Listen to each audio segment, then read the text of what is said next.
Hello guys, कैसे हैं आप सभी लोग। तो देखिए, बताया जा रहा है कि महाराजा रणजीत सिंह जी की मूर्ति एक ब्राउन्स की हमें देखने को मिल रही है। तो इसको पाकिस्तान के अंदर जो है वो तोड़ा गया है। 9 फीट की ये मूर्ति हम लोग को ब्राउन्स की देखने को मिलती है। तो इसको तोड़ा गया है। तो पहले तो मैं आप लोग को इसकी एक रिपोर्ट के बारे में बताता हूं, फिर हम लोग महाराजा रणजीत सिंह जी के बारे में डिटेल में बात करेंगे। इनसे जुड़े हिस्टोरिकल फैक्ट जो है वो थोड़ा सा देखने वाले हैं। तो एंड तक बने रहिएगा। एंड में कुछ क्वेश्चंस आपसे पूछूंगा, जिसका आंसर आपको नीचे कमेंट बॉक्स पर लिखकर बताना है। तो देखिए गाइस, बताया पहली बात तो ये जा रहा है कि पाकिस्तान के अंदर तोड़ी गई है महाराजा रणजीत सिंह जी की मूर्ति, और लगातार तीसरी बार ये तोड़ी गई है। राइट, रणजीत सिंह जी की मूर्ति। ये मूर्ति आप देख सकते हैं, जो व्यक्ति तोड़ रहा है उसका एक वीडियो भी था, और वीडियो भी काफी ज्यादा वायरल हुआ है। महाराजा रणजीत सिंह जी घोड़े पर बैठे हुए थे, तलवार जो है वो इनके हाथ में हम लोग को देखने को मिली थी। मूर्ति देखिए कुछ इस प्रकार से तोड़ दी गई है। राइट, वीडियो भी जो है वो काफी ज्यादा वायरल हुआ है। राइट, और हर प्रकार की निशानी जो है वो खत्म की जा रही है। अल्पसंख्यकों की ये वाली चीज भी बताई जा रही है कि कट्टरपंथी इतनी ज्यादा हम लोग को वहां पर देखने को मिल रही है कि वो हर प्रकार की ऐसी निशानियां जो है वो खत्म करते आ रहे हैं, तोड़ते जा रहे हैं। पिछली बार भी ऐसा इन्होंने किया था। पिछली बार जो है वो मूर्ति का हाथ तोड़ दिया गया था, बट लोगों ने बचा लिया। इस बार भी लोगों ने बचाने की कोशिश करी, बट वो जब तक पूरी मूर्ति जो है वो आप देख सकते हैं किस प्रकार से सामने वाला व्यक्ति तोड़ चुका था। और एक प्रतिबंधित संगठन, बैंड संगठन हम लोग को देखने को मिलता है, तारीक ए लब्बैक। तो इसके कट्टर इस्लामिक संगठन है, और इसी के एक सदस्य ने जो है वो ये हमला किया था। राइट, तो ये कुछ डिटेल्स हैं जो आज तक में आई थी। आज तक जो चैनल है उसमें ये डिटेल्स देखने को मिली थी, जिसको मैंने आपको अभी रिव्यू किया। और अब हम लोग बात करेंगे महाराजा रणजीत सिंह जी के बारे में। तो देखिए गाइस, सबसे पहली चीज तो इनके जन्म की बात करें तो 13 नवंबर 1780 में इनका जन्म हुआ था। पाकिस्तान के अंदर आज की डेट में गुजरनवाला जो जगह देखने को मिलती है, वहां पर ये जन्मे थे।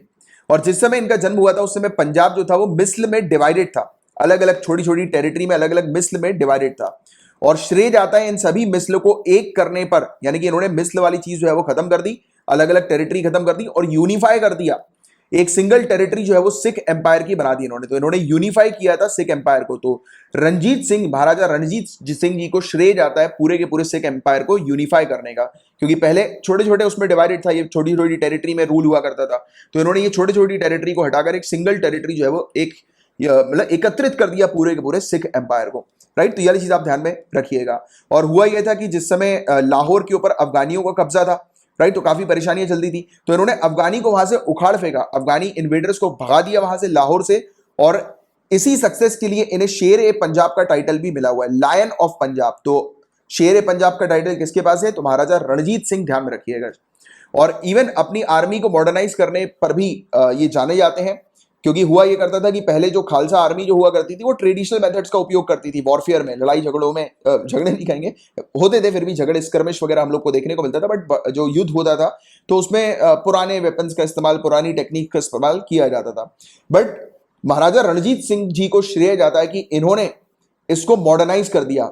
वेस्ट के एडवांस टेक्निक्स वगैरह, वॉरफेयर टेक्निक्स वगैरह, वेपन्स वगैरह जो है वो अपनी आर्मी में शामिल करवाए।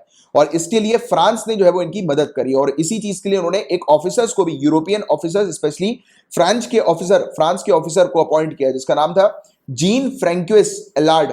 इसको अपॉइंट किया था अपनी आर्मी को मॉडर्नाइज करने के लिए। तो फ्रांस के साथ इनके रिलेशन, और भी दूसरी कंट्रीज के साथ इनके रिलेशन अच्छे थे, बट आर्मी के लिए इन्होंने फ्रांस को चुना था कि फ्रांस जो है वो आए, फ्रांस के ऑफिसर्स आए और इनकी आर्मी के जो मेंबर्स हैं उनको ट्रेन करें, राइट, जवान को ट्रेन करें।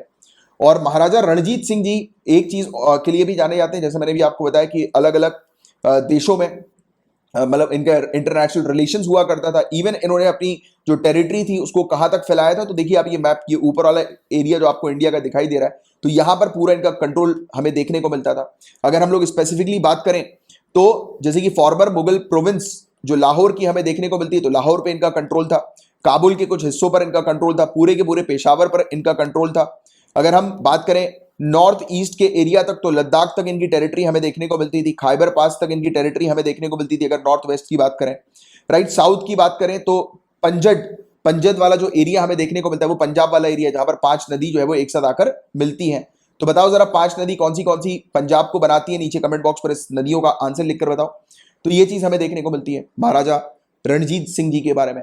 राइट, और महाराजा जी जो है वो अपने जस्ट और सेक्युलर रूल के लिए जाने जाते हैं। अच्छा, कोई मुझे बताएगा कि गोल्डन टेम्पल, जो गोल्डन टेम्पल हम लोग देखते हैं, गोल्डन टेम्पल, उसका एक्चुअल ओरिजिनल नाम जो है वो क्या है?